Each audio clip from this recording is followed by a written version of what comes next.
Welcome to the Soul Seeker podcast. I'm your host, Sam Kabert. I started this pod back in 2019 when I was taking my first steps on the path of remembering. And at the time, the tagline for the show was a journey of self-discovery. A year later, it became a journey of remembering. Yet, what I know now is back then, I was still seeking. And what I've come to know now is that it's the journey of seeking that brings us the silent, slow stillness of acceptance. And therein lies our own innate wisdom. It's my mission now to eradicate the glorification of hustle culture, as it was my drive in entrepreneurship that led to a greater whole, and that's because I was outsourcing my sovereignty rather than looking within. So let this be your invitation to take a deep breath in and remember that at any time we can shift our thoughts and our feelings to create the outer world in which we wish to live. Soul Seekers, it's time to grow. Let's go. What up, fam, and welcome back to another episode of the Soul Seeker podcast. I am your host, Sam Kabert, as always, and this episode is so exciting. Like, honestly, straight up, this is one of my most favorite and memorable conversations I've had on a podcast. And I've been podcasting for this point. Let me do some quick math. 8 years. I've had probably 5-6 shows and probably interviewed near 1,000 people. If I'm being honest, I would say closer to 900. Probably. I haven't done all the math to really add them up, but since 2019, the only podcast I've been running is Soul Seeker. I sunsetted or retired the rest of those podcasts. But the reason why this one was so exciting was because I talked to someone named Mike Pawlawski. I feel like I am Ron Burgundy, and that's fair to say, make that kind of tongue-in-cheek joke, because Mike actually is a broadcaster, even though Ron Burgundy was an anchor news reporter. I digress. So why was this such a great conversation? Well, it wasn't because Mike is a professional world champion football player. It wasn't because he is one of, if not the most winningest quarterbacks in Cal Berkeley's history. It's not because he's coached and trained Jared Goff, who was a #1 overall pick in the NFL draft. It's none of those reasons. It's because Mike is such an incredible leader, an incredible person that has overcome so much adversity. You're going to hear in this episode how he was adopted at 2 weeks old, how he had a rare lung condition that made it so difficult for him to breathe that it literally felt like his lungs were burning, they were on fire, and his father and his mother pushed him to go deeper, and how that mindset led to him becoming such a successful athlete. Now, all of that's great. All of that is absolutely incredible. But what does that have to do with a show called Soul Seeker, where I talk about mental and emotional health and spiritual journeys and regulating the nervous system?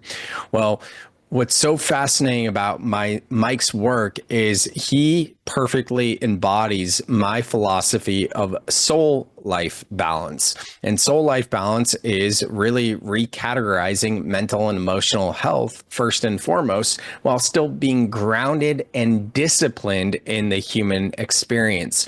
In this episode, you're going to talk about how Mike really built this importance of learning to understand his nervous system from, dare I say, 6 years old. Maybe he didn't have the languaging, maybe he didn't have the intention around it, but he definitely had the intuition around connecting with his breath, regulating his nervous system, and developing what he calls an everyday great mindset. So you're going to hear about all of that and more. This is a very inspiring story and podcast. Mike shares some things that he has never shared before. And this is from someone who is a professional keynote speaker, a professional broadcaster, a best-selling author, and more. So buckle up. This is a great episode. I hope you guys enjoy it. If you have someone in your life that could benefit from men's work, send this episode to them, because really what we're diving into is men's work and how it's a superpower to be vulnerable. And it's just so inspiring to hear how he's working with these athletes, especially gladiators, right? Football players, gladiators that are willing to take down the mask and be vulnerable with one another. So if all of that resonates with you and you would like a community where you could be a little bit more vulnerable and get in touch with your nervous system so that you can find clarity, confidence, and more energy than ever before, I invite you to join my free Breath Club. Yes, I said free. So what's the Breath Club? This is our weekly breathwork session held on Zoom where I'm leading you through a 30-minute breathwork practice. There's also an online community for daily support as well. If that's of interest to you, I invite you to join the Breath Club. You can do so by checking out the show notes, which, by the way, all of the links to Mike's website, his podcast, and everything else is in the show notes as well. So thank you so much. Enjoy this episode with Mike Pawlawski. All right, here we are again for another episode of the Soul Seeker podcast. I am so stoked to dive into Mike Pawlawski's story today. But before we do, as we always do in this podcast, we will ground with just a few simple breaths. So if you're doing anything where you can't close your eyes, you can always breathe with us, especially these grounding breaths, but just be mindful of your environment. And if you can't close your eyes, don't. But Mike, for you, for me, and for all of you that are in a position where you can just begin to slow down, I invite you to find a comfortable seat, closing down the eyes, sitting straight up, and finding an inhale through the nose all the way up, sipping in a bit more air at the top, and sighing it out. Another big inhale through the nose all the way up, sipping in a bit more air at the top, and sighing it out. One last one, big inhale, biggest one yet, all the way up, sipping in a bit more air at the top, holding the breath, just gently rolling up the eyes, and sighing it out. Letting the breath return to its natural state and rhythm, flickering the eyes open. Now we're ready to get this party started. Sweet. Mike, welcome to the Soul Seeker podcast. I'm so stoked to have you here. Let's jump straight into it. So you're the most winningest professional football player in California. Is that right? No, so I'm winningest quarterback in Cal history, University of California, Berkeley. Oh, got it. Okay, yeah. In modern history, I should say, because there were some teams back in the 50s and 20s that were really good. But from the last 30 to 40 years, I have the highest winning percentage of being the quarterbacks of the guys that came through. And there's some dudes that I love, but that includes Aaron Rodgers and Jared Goff. So, we won a lot of games when I was there. Yeah, that's incredible. And then you won a world championship in the Arena Football League as well, right? Yeah, I did. Albany Firebirds, fantastic football team. Had a great coach by the name of Mike Daly, who believed that high character was a big thing. We made a deal together that if we built a high character team, I'd win them a championship. And we did it. And that team went on to not just win that championship, but get voted the greatest team in the history of arena football. Wow, that's amazing. Well, I bring all that up to say, in today's episode, we're going to be talking about trauma. We're going to be talking about resilience. We're going to be talking about the nervous system, all of these sorts of things. And I mean, I love to just highlight people's different backgrounds, especially ones that are getting into this work. You obviously have written your book that came out, I believe, in 2024, Everyday Great. You have an upcoming book all about PTSD. You're working with someone who trains everyone else in EMDR, like incredible things. Could you just give us a little bit of your backstory, like growing up, what it looked like for you? You were telling me a little bit before you hit record, but feel free to give us the whole, take as long as you need. We're here for it.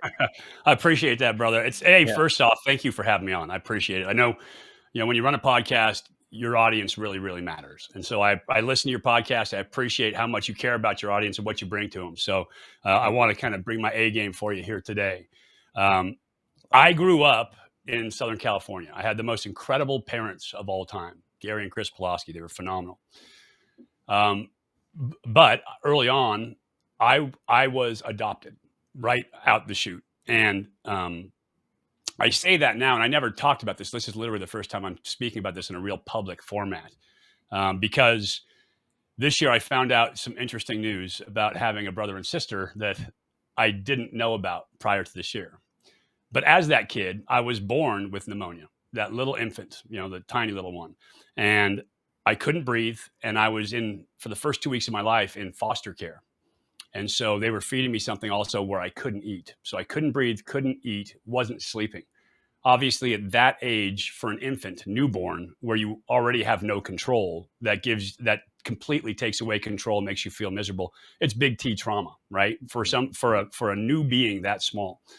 I got with my parents. God placed me with my parents, and it was meant to be. My mom and dad were the most incredible parents of all time.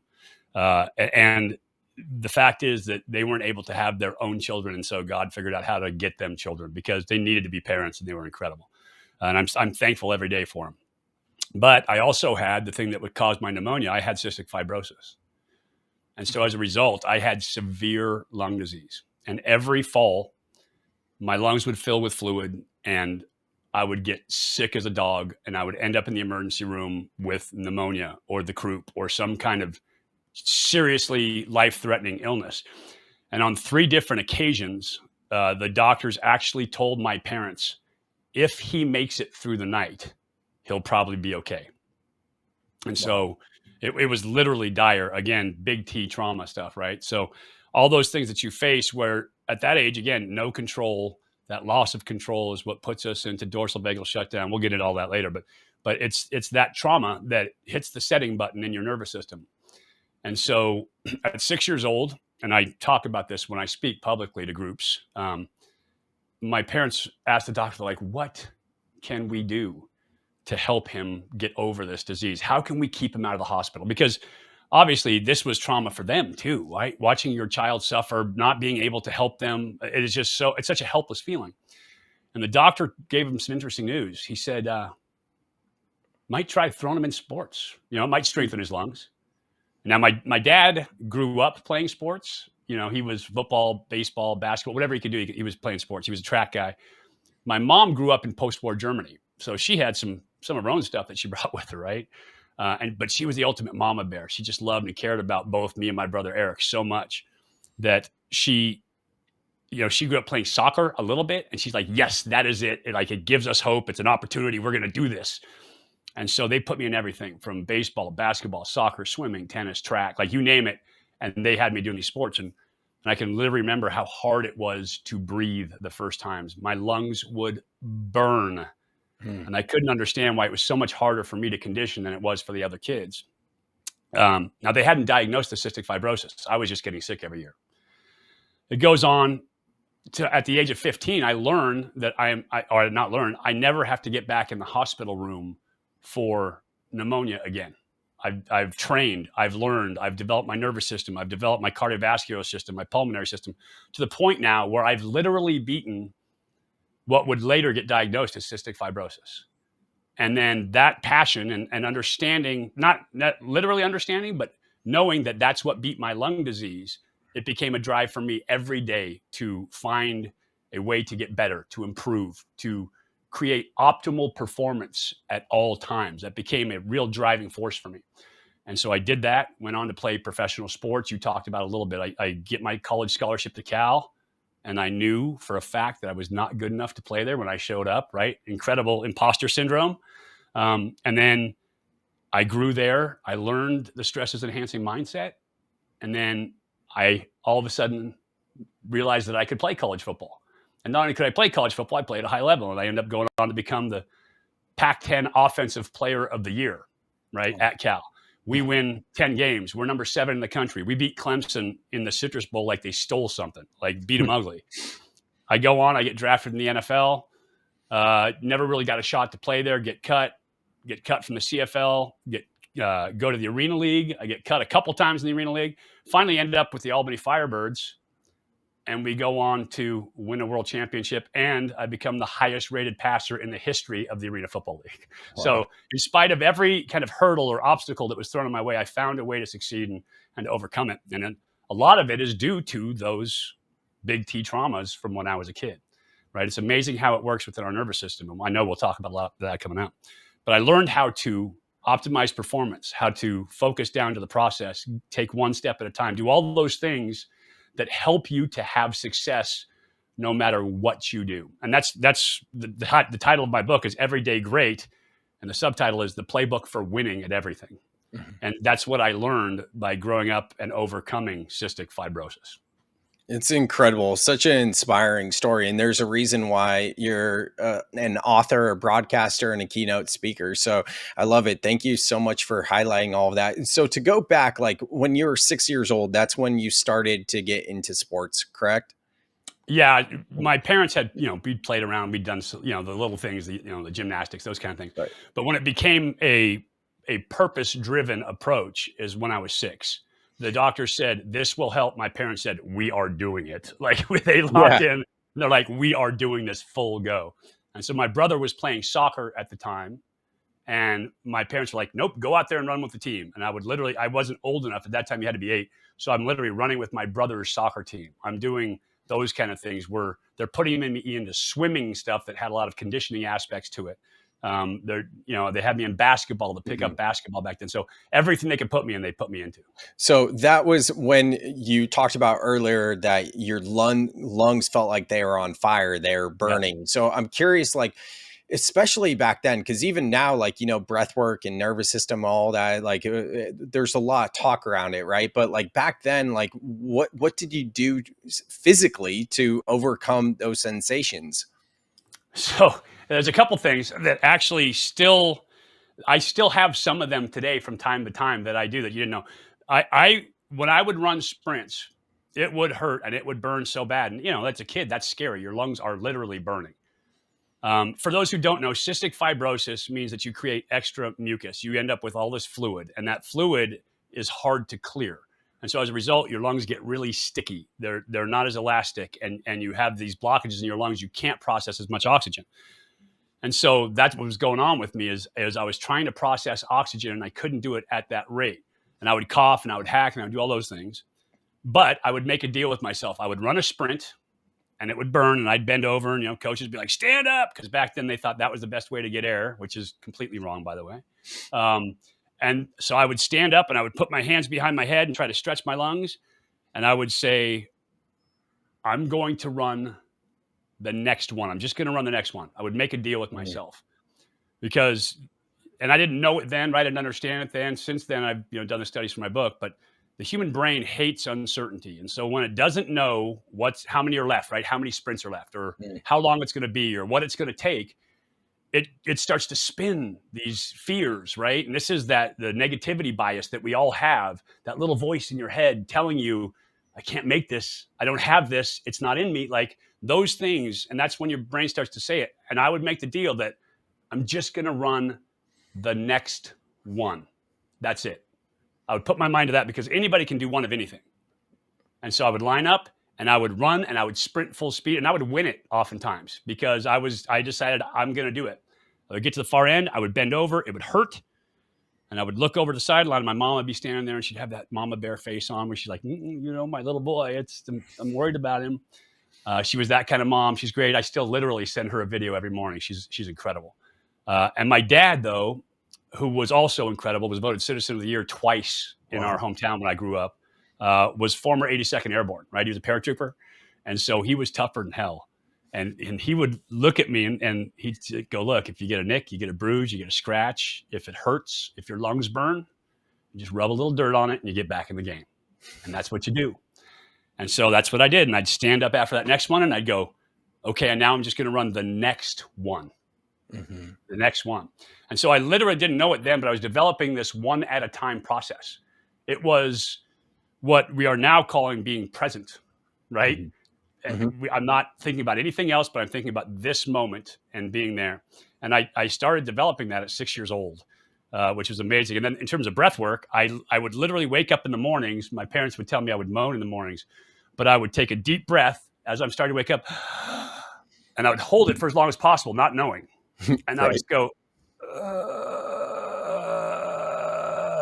and I would do that for as long as it took to let that breath out. Well, now I know that that's doing two things. A, it's stretching my lungs, right? It's making me feel like my lungs are at capacity. But B, it's also inhibiting my amygdala. So that fear is coming down. So my stress response isn't quite as active. So I can wake up in a good place, right? That's why breath work works.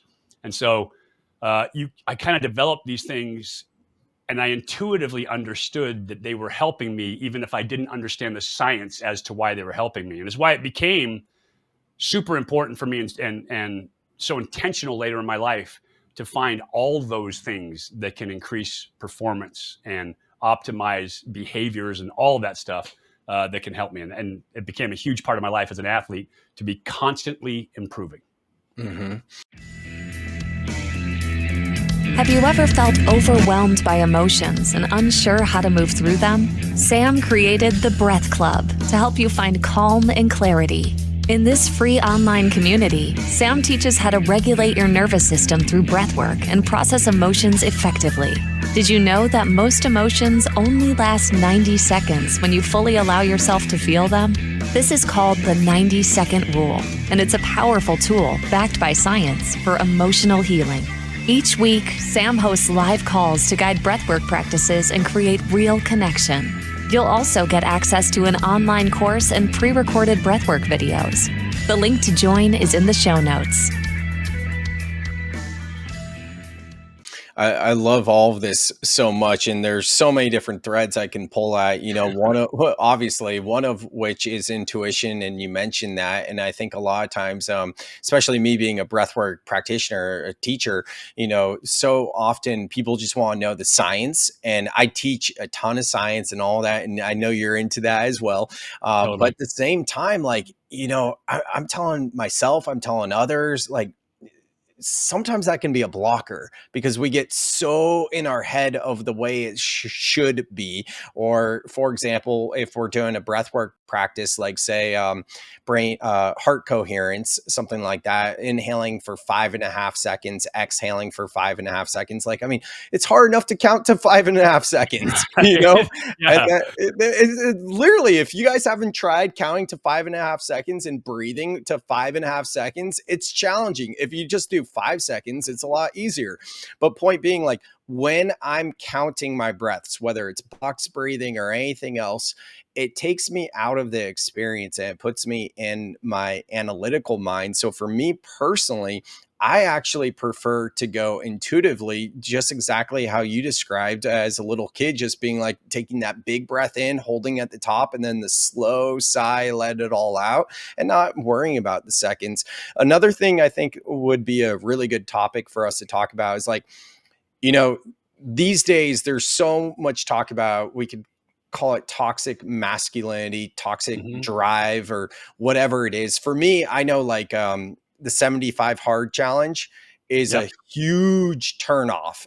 Because personally, how I got into like doing the work and mental and emotional health was being so driven and achieving, I always say my version of the Super Bowl. Like, my sights were being named to Silicon Valley's 40 under 40 list and building a 7-figure business. I did all that. Then I felt more depressed afterwards. And I was like, okay, something's off here. So my question is, that served you so much in your youth to build that mindset of, like, your father specifically, like, I forget how like lick your rub some dirt on it. Yeah. The old shirt, what is it? Pain is weakness leaving the body, Right. Steven Seagal. Yeah.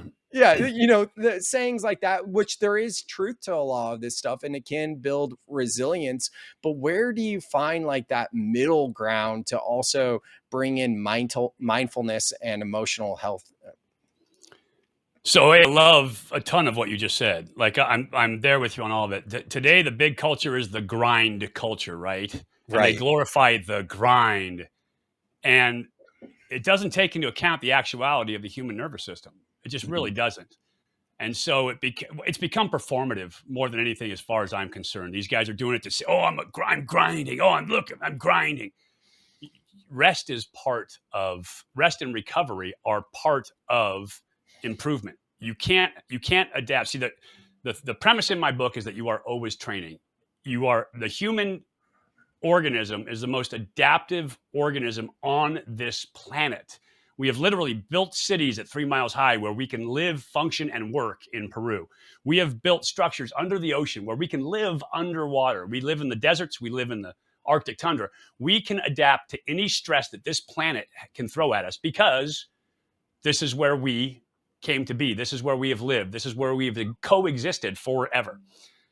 The whole grind thing takes you so far. It goes two directions. One, there's the grind culture. One, there's people who only seek comfort. The middle ground is where we thrive. We have to give our bodies room to adapt. We have to give our bodies room to recover. If you don't do that, you can't adapt. And that's when you start seeing the maladaptive responses, right? I did this. I went through it. I talked about the trauma, and I'll kind of jump into that if you don't mind. Yeah. In that when I was little, that little infant, we've nicknamed him the Desperado now, by the way. Who knew the Eagles were trauma-informed rock and roll?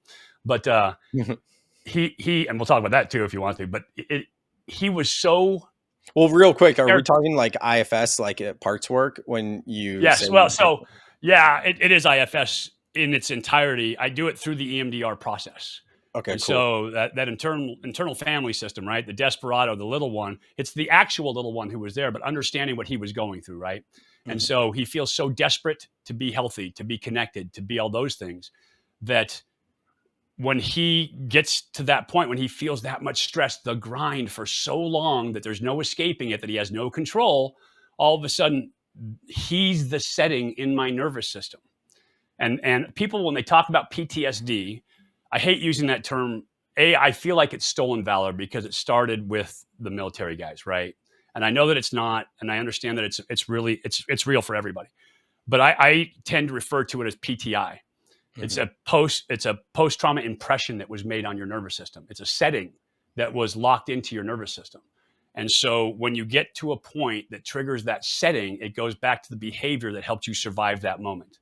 And for a lot of us, when we lose control, Seligman, who, way back when came up with the learned helplessness theory, actually reset it in 2017 and realized that freeze is actually our first human response.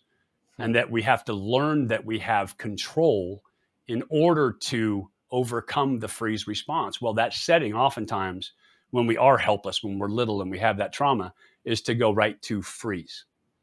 And the freeze is then what these modern healthcare professionals are calling depression and anxiety. Really, if you want to go deep into it, it's dorsal vagal shutdown. It's polyvagal theory, and it's about our vagus nerve, and it's cutting us off. It's the way that animals, when they get attacked, in order to bleed less, to breathe less, to struggle less, and to not feel the pain of being munched by a lion or a coyote, shut down so that they don't have to experience it. And it's once you've lost all control that your body does this to protect you. We call it depression now. We label it that. It's in the DSM-5, all that stuff. But the labels really hurt what we're trying to do. PTSD, or what I call PTI, is really that setting that you have to get back to, that you have to be able to reprocess. And that's the internal family system, right? It's the Desperado who's so... For me, Desperado, because we used the Eagles song in an EMDR session, and it just opened everything up for me. But it really is trauma-informed rock and roll if you read the lyrics. And then there's the gladiator in me who became the football player, right? The gladiator was ready to go to battle. He was always ready to fight, right? So this is the internal family system kind of playing out in my head, and it's taking the fear away from the Desperado, the little one. It's taking the shame away from the gladiator, right? Because that shame is what makes him fight harder, which then puts you back into that spiral, which makes you grind, which then re-triggers that trauma. And so it's this whole cycling of things that puts you back into this place where you feel like you are helpless, like you're hopeless. And if you understand these concepts, and quite honestly, with EMDR, and I know that you talk about plant medicine all the time with a lot of that, you don't even need to understand it. Your nervous system will take you through this process if you allow it with a good guide or with somebody there who can help you, because our nervous system wants to heal at all times. And that's the beauty of it. We all have our own mental messes that we get into. We all have our things that we hang up on, but it wants to heal. And if you understand the concepts of it, it really makes it more, you have a stronger ability to be able to get through those things. But I kind of talked around in circles there, but the grind culture, not a big fan of it, because it doesn't give you time to heal. It doesn't give you time to recover. And it glorifies the things that literally tax our nervous system to the point where we feel helpless. Yeah, I appreciate you sharing all of that. And it makes sense how the little boy in you, Desperado, developed into a gladiator. I can think of another professional athlete friend, a soccer player, who kind of had a similar type thing. And I think that's common for so many of us. And I don't know why right now I'm hearing I'm hearing a Boy Named Sue by Johnny Cash, Yeah, maybe right. Yeah. because it went into my subconscious with trauma For informed sure. rock and roll, which I Right. love that so much. But yeah, like A Boy Named Sue. Like for me, my name is Samuel, my birth name. I used to say in college when girls would ask, like, "Is your real name Samuel?" I'd be, "No, it's Samson." It just. Right. But yeah, I grew up as a Sammy, and I had so much shame with Sammy. And I remember switching high schools when I was a junior or something, and I switched my name to Sam, and then I came back to my original high school, and I came back as Sam. And still to this day, I mean, that's back when I was 16 years old. I still have like family members, like aunts and uncles, or it slips with my parents sometimes, where they say Sammy, and all of a sudden I just feel myself kind of like be small, and I think I could have used a little bit more of that Johnny Cash energy of being like Sue, like A Boy Named Sue. Like for me, that's what Sammy had always felt like. So when I do parts work, there's a lot of like reclaiming what I've shunned away, that part of myself that I feels like, feminine or a little boy, or just, that piece of me that I've isolated, in Yeah. terms of IFS work. 100%. And allowing that and understanding it, right? The gladiator in me was just shame that I felt fear, that I had that kind of exposure, that I was vulnerable. There was no vulnerability allowed, right? That's not Right. okay. Whereas if you think back to, here's an infant, he's days old. He knows nothing. We were born, the only sensation we have is anxiety. Like to try to make, we got to pee. We're anxious, right? We're hungry. We get anxious. We cry. So that's all we have. And then he's literally tormented with illness and hunger and can't sleep and all the badness that happens. And so to go back and to understand that really takes a lot of that shame away. And the shame is kind of the glue that binds all of those pieces together that creates that repeating cycle. And if you can take the shame out, you remove that glue, and now you can disassemble it and reprocess it in a way that's healthy and healing, so that you can own that. I own, now when I see Desperado, at first I saw this crying baby, red and the whole 9 yards. Now I see him in this felt cowboy hat, and I understand him better, and he's not crying.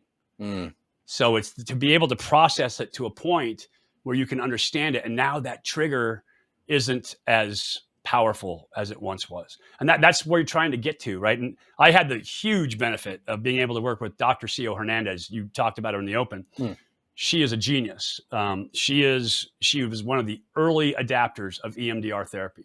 She's been doing it for 20 some years now, right? Since it came on the scene. She is now one of 10 people in America who can do what she does. And she trains the trainers in EMDR therapy and neurofeedback. And she is a specialist, and she is just incredibly powerful. Not just in EMDR, but PTSD, trauma therapy, all these things. She's just amazing at what she does. And so I have that benefit. She's my co-author on the next book. That's incredible. When are you expecting that book to come out? It's a while. So she has an app right now called the Got This app, which is incredibly powerful around EMDR that we're working on the process of the build out and kind of getting that out into the world to help as many people as possible. My journey has, I told you about the adoption, has now gone into the adoption realm as well. I'm starting to work with companies that deal with and work with adopted families, foster families, to go there as well on top of the corporate stuff and the sports stuff that I already do. Yeah, I'm curious just a moment to dive into some of your work and specifically like sports, things like that. Obviously, with your book, you have praise from Jared Goff, and I know a lot of my listeners aren't necessarily sports fanatics. I was calling myself a recovering bro for a while, and I stopped watching sports after I did ayahuasca, and I'm just starting to watch Warriors games again. I haven't gotten back into football, but I used to be a diehard Niners fan, and I Yeah. remember, the Hard Knocks with Jared Goff whenever he was drafted number one overall pick in the NFL, and he didn't know which way sunset was or something like Yes. that. Where the sunset. Yes. Yeah, it was a big joke. But anyways, Jared Goff, did he win a Super Bowl with the Rams, right? Or no, that was He Matthew went. Stafford. Right. He went with the Rams the year before. Stafford won it the next year. That's And right. then last year, he took Detroit deeper into the playoffs than they've been in forever. And so it's a reclamation story for him in Detroit. He's a really good friend. Obviously, he was a quarterback at Cal. I've known him Yeah. since he was 17 years old. And Wow. I absolutely love him. I worked with him when he was there. We talked football, we talked mindset, we did all that stuff when he was, in college. And his dad's a good friend. Just love the family. And I know not a ton of sports fans, but if there's somebody that you want to follow as an athlete, it's Jared Goff. He's as good Okay, a person cool. now as he was when he came out. He's just a high quality human being. You have a podcast, right? I do, yeah. I have. Have- I have like 4 of them now. I didn't mean to, yeah. but I do. I do one around Cal football, which is called the Ultimate Insider, and it's on Bear Insider. And then I do one that's around my book. It's called Everyday Great, and it's But on do you have an mindset. interview with Jared Goff? Yeah, I have one. I actually have one coming up here, but I have Alex Mack, who Cool. just came out. He Right. just got voted into the College Football Hall of Fame. Craig Morton, who's 17-year, 3-time AFL MVP. Like I have a bunch of former pros on there, and then we talk like people like you talk about mindset, talk about kind of developing our inner strength rather than just the football stuff as well. So it kind of crosses all those boundaries. We talk about how the athletes work their mindset in terms of what they do. Yeah, for those of you that aren't into sports, just hang on. We're going to get back to all the other stuff because I'm kind of feeling called to geek out on a little sports stuff here for a Yeah. minute. But you had Scott, is it Fujita, right? On the Fujita, yeah. he was a linebacker for the Saints, right? He was a linebacker for the Saints, Yeah, linebacker for the Browns, also a Cal guy, one of the most thoughtful human beings on this planet, an incredible dude. And yeah. that was a good podcast if you got to listen to it. I had I'm somebody going to come. listen to it afterward. I should have listened to it before, but I recognize him because I remember. I think he used to live in Monterey. I remember seeing him around town a couple times, or maybe Yeah, it was Carmel. Carmel. Yeah, he's a Carmel guy. And he used Yeah. to be, they call it the head of school. I forget the name of the school right now, something day school down there. But he had never done it before. And he took over as the head of school down there, which is essentially like the principal or superintendent of the school. Oh Right. wow. And just did a fantastic job, phenomenal job, just because of who he is. But I've also known him since he was 17 years old coming to Cal. That's And cool. he's just always been an incredibly thoughtful guy. I used to host a fly fishing show. He came on my fly fishing show. So it's I've had the opportunity being a Cal guy to meet some athletes who are more than just athletes. The beauty of Cal and Stanford, even though there's a rivalry, is Right. that you get some dudes who are next level guys, and you see them all the time playing football, but phenomenal human beings as well. So, And I've Mike, had the opportunity to meet a bunch of those. you'll appreciate this. Back in 2011, I graduated from Chico State, and I started Yeah. my first business that ended up being the 7-figure business. It was a promotional products brand and merchandise company, and I started with sandals called Chico feet that left an impression in the sand of the words Chico because I went to Chico State, and everyone called the bottom of their feet because they're dirty from partying and whatever else Chico feet. So I literally made sandals called Chico feet that left an impression in the sand of the words Chico feet. And there's an interview they did with me, like the Action News, right after I walked the stage. And I was hungover walking the stage up all Yes. night. And I remember I had my sandals with me. My parents were probably so embarrassed. And when they announced my name, like I put up my sandals like, yeah. So then after that, like hung over, I did this news segment and I watched it recently. I mean, it's 14 years old at this point. And it's so funny to look back and be like, man, it's such bro energy. But I remember them Right. interviewing me in the segment, and I go, everything great comes out of Chico. Sierra Nevada, clean canteen, Chico bag, Aaron Rodgers. Right. And for people that don't know, Aaron Rodgers, he actually played at Cal, and he's from Chico.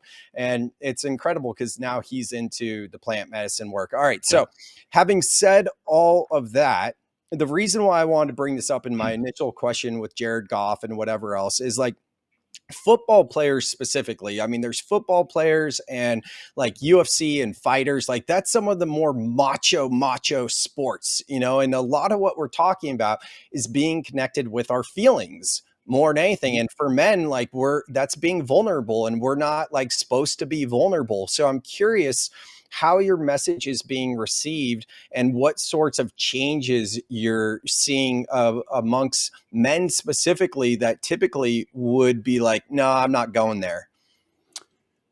Well, so it's a great question, by the way, in that I write in the second to last chapter of my book about the connection and vulnerability, and how kind of the nature of football forever was, no way am I ever being vulnerable. Like, I'm not showing that. I'm not supposed to be. There's nothing that you do. You know, you're constantly trying to improve to get better, and that I'm never going there. I'm not going to be vulnerable. But the truth is that we as human beings are literally biologically designed to interact with one another. We are designed to be social, and we are at our best when we are connected to one another. We find safety in connection with other human beings. And so the connection, you cannot be vulnerable to people outside of your team in the game, because you're literally, you know, going for 60 minutes of, you know, fighting each other. But you can be vulnerable with people inside the huddle, and with people inside your locker room, and people inside your team and organization. And so the way I teach it is to find that connection with one another, to open up, to be vulnerable. I actually led last year, Fernando Mendoza was the quarterback at Cal, and working with me on the mental skills game, he put together a camping trip for the entire offense. And at the entire offense, they started by discussing one of those things about yourself that you would never naturally let out, that you would talk about something that made you vulnerable amongst your team. And literally the whole offense got into it and kind of exposed themselves to one another and came together as an offense as a result. And when you're on really great teams, that's what they're like. People have this vision from outside the locker room of these. My wife says it all the time. She's like, I would have never married a football player. Right. But once you understand how true team culture works, real team culture, there is an incredibly powerful bond and a vulnerability there that you open yourself up. I played with guys who may have, you know, cheated on their wives, or may have done things outside of that would never, ever do that to me. I knew that in the locker room because we had formed that bond, because they had kind of put themselves out there. There were guys that outside the locker room may have done things for themselves, but inside the locker room, they were Class A team players. And so that's how you develop it. And you develop it with that vulnerability, with the understanding that connection makes you stronger, with the understanding that a team can be better than the sum of their parts. And so first you have to connect to yourself to be okay with where you stand, right? And then you can put that energy out there by being vulnerable with your teammates. And once you do that, you find that people do that back. It's just biological. We have a need to do that. If you're looking for a powerful and transformative experience for your next event, consider bringing in Sam Kabert as a keynote speaker. Sam's message of soul life balance and his expertise in mental health and mindfulness resonate deeply with audiences. He not only inspires with his story, but also offers practical tools like breathwork to help attendees regulate their emotions and reconnect with themselves. You can even have Sam lead a guided breathwork journey, creating a truly unforgettable experience. To learn more or book Sam for your event, check out the link in the show notes to book a call with Sam now. So this may be speculation, but when you talk about like playing with a player who may have cheated on his wife, but he would never do anything like that to you because of the bond that you've created, this may be speculating, but do you think, not calling this specific player out, but situations or like say cheating on a partner could happen because there's a lack of actually being seen in the relationship, i.e. vulnerability. I think there's a million reasons it happens in relationships for sure. There's obviously a disconnect. I think you're not as connected there as you would. And you have a sense of that. I had a discussion with one of my teammates and he was asking me, because on the road, I wouldn't do those things, right? I would go out and drink and I had a good time and I partied and I did all that. I just never took anybody else home. I was married. And so I had made a commitment. I was staying in that commitment, period. And they were like, how do you do that when you're on the road? Because it's so easy. And it is. As an athlete, it's super easy. They're like, how do you do that? And I just said, well, for me, I would just picture, my wife back home doing the same thing that I would have been doing. And I just go, oh, that's enough for me. And my teammate who had just done that the night before, like, he's like, oh, stop it. Oh, it's awful. But if he's willing to do that, and I told him, I go, if you're willing to do that, then your partner, your girlfriend, your wife is probably willing to do that too, because she's feeling the same thing. Right? You're both disconnected. And it turned out like 3 weeks later, he found out that was happening. Yeah. And so that's what I was going we know, right? We talk about the intuitiveness. We know intuitively, Mm-hmm. like it's there. And if you're doubting, somebody else is doubting too. Now we're getting into more relationship stuff, but that's really like when you create that vulnerability, when you open yourself up in a relationship, at least you understand emotionally, you have that connection that you understand where each other are coming from. And if it doesn't work, it doesn't work. That's okay, right? There's no shame or blame in that. But once you've committed, once you become vulnerable, once you've fully kind of gotten in, you're in a really powerful place. Yeah, 100%. I think anyone listening or anyone that's had that experience, like when you just let your guard down. I had an experience where I was doing a 7-day fast in December of last year, 2024.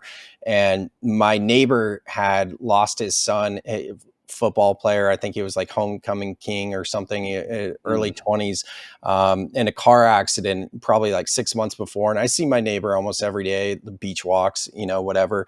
And I remember, I've held a lot of space for him. That's what I do. I'm a space holder. But I allowed him to hold space for me. And I remember just breaking down in tears, and then he did too. And we had like this really good hug, whatever else. And, didn't expect that. And I'm the type of guy, like I'm usually like one slow tear comes down my cheek, no matter how much I'm doing this work and helping guide others. It's still just something I'm working through. And everything shifted for me after that, being able to be seen in my vulnerability and have another man as well to hold that space for me. So it's so incredible. And I guess what I'm getting at here is, like, as you're working with all these players, how long have you been working with players then? 20, 30 years or so? Yeah. I mean, I've been coaching since I got done playing. So coaching on and off in terms of athleticism, but then I've also been working on mindset stuff for the last decade, where I'm working with players to kind of help them develop the right mindsets for playing.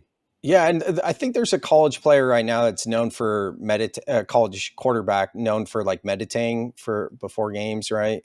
There was a bunch. PJ McCarthy was a big one last year. It kind of went out. The kid from Michigan.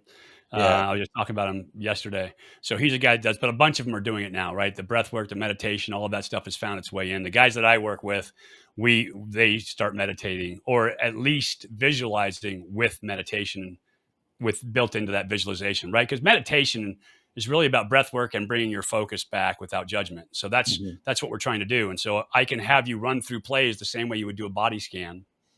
And I can have you doing breath work while you're doing that. So you've got the two things that you're focused on. And then when we lose focus, we bring it back every time. And then we learn how to focus within our meditation.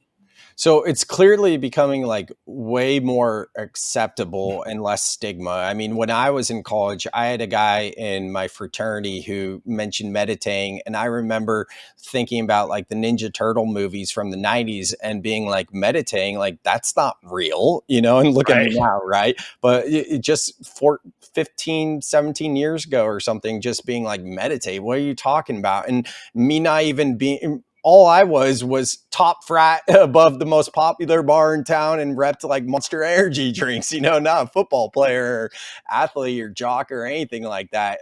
Point being though, it's clearly become less like stigmatized in terms of everything we're talking about. But what sort of resistance do you get met with? Where do people draw the line? Like, for example, with me, one of my messages is soul life balance rather than work life balance. And I speak to a lot of corporate as well. And sometimes that doesn't land so well because of the word soul, which is ridiculous, but it is what it is. So what kind of resistant marks does anything you talk about get met with? With athletes, the beauty of it is, I mean, I'm incredibly grateful to be able to work with athletes because they are literally looking to get better. So whatever they're hungry for, whatever you want to give them. And so the resistance comes in where their nervous system setting has gotten hung up, really. And so where their trauma has put them into a place. And that's the thing.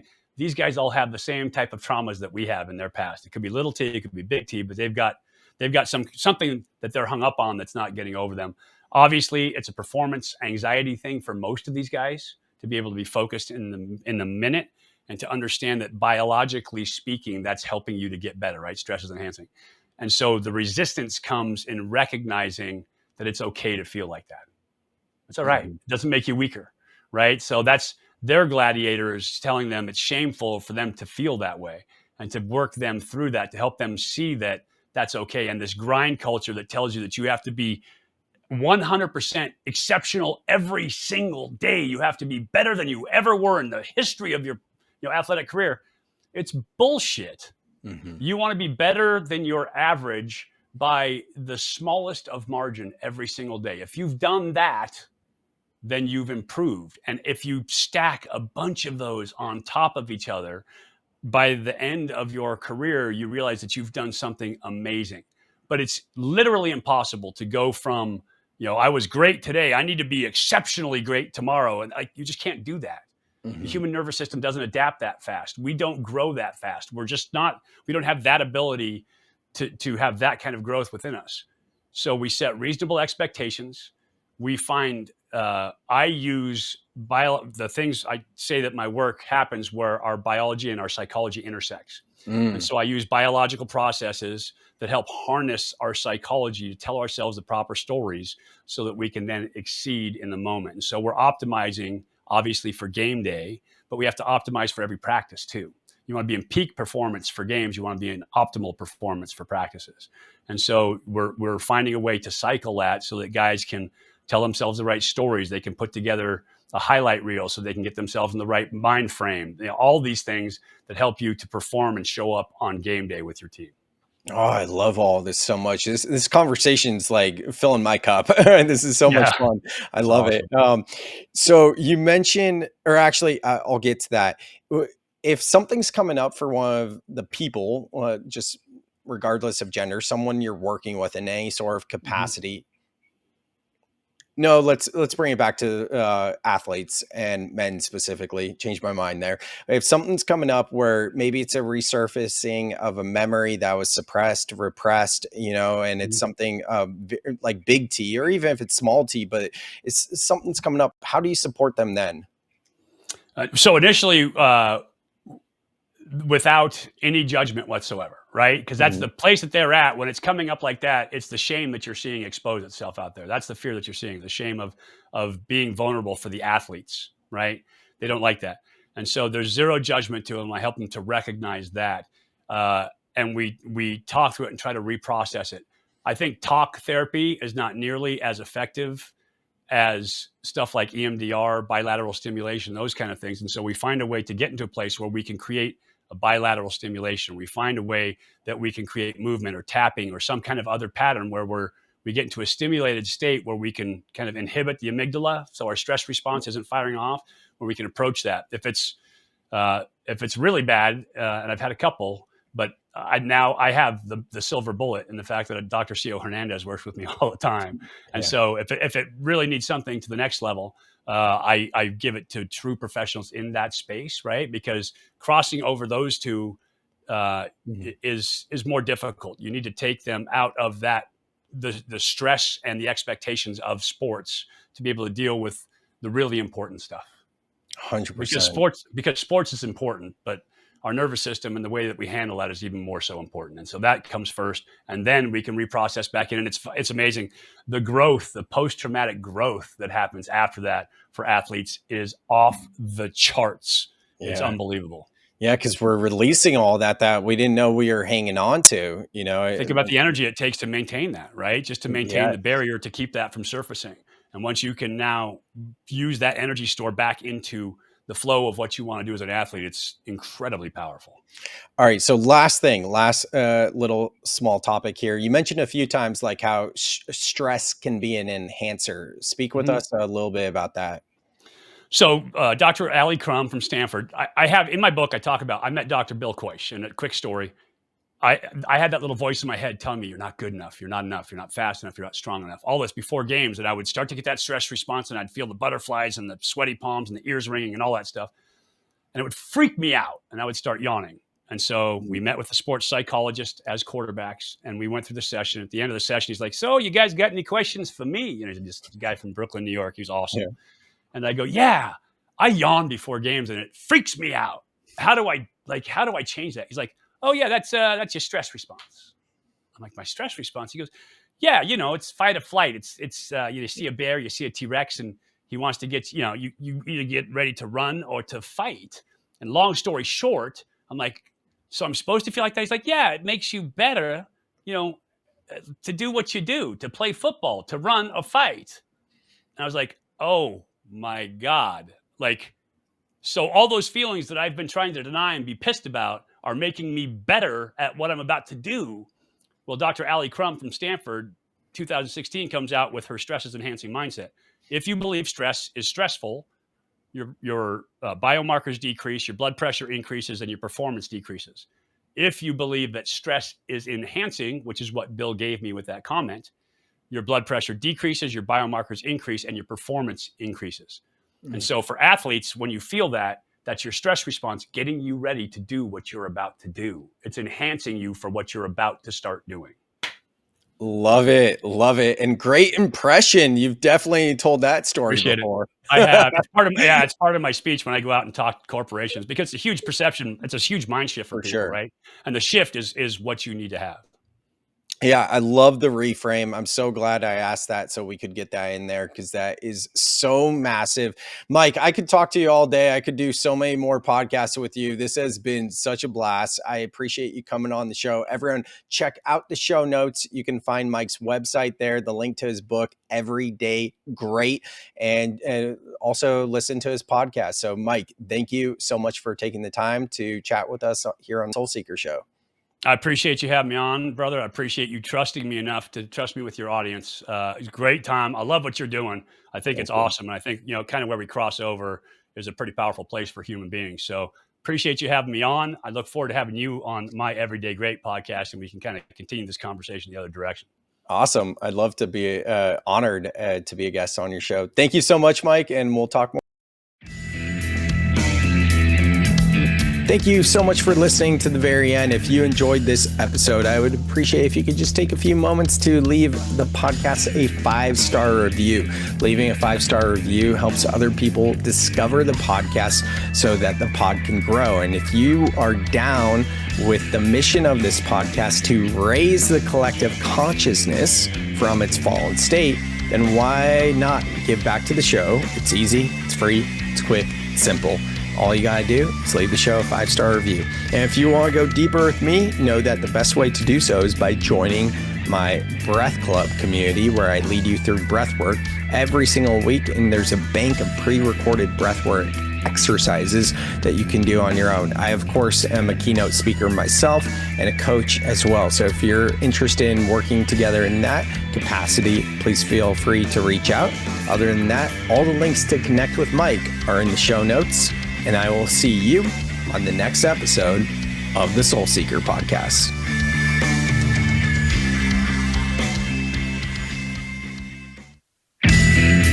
Thank you so much for listening to the very end. I hope you dug this podcast just as much as I enjoyed it. If you got anything at all, please please, if you could just do me a favor and leave a 5-star review wherever you listen to this podcast, it helps the show grow.